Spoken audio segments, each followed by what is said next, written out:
Boss, anong gawa mo, boss? Nagtanim ng pitsay. Uy, pitsay. Pitsay. Mas magandang magtanim tayo dito sa sa oras ng hapon kaysa sa umaga. Kasi pag sa umaga, matutuyo kagad yung babaw ng lupa natin pag tinamin naman natin ng pitsay. Pitsay sa pagitan ng talong at sili.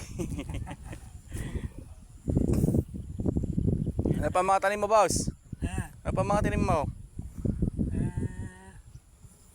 Talong na haba at saka sili na panigang at saka sitaw. Ito doon. At saka palaya naman doon sa kabilang bahay. Ayan, boss.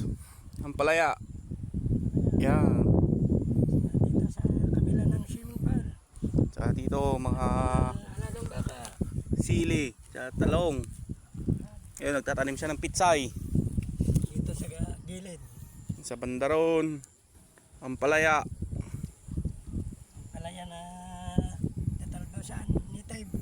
Simpleng buhay ng probinsya, mga boss.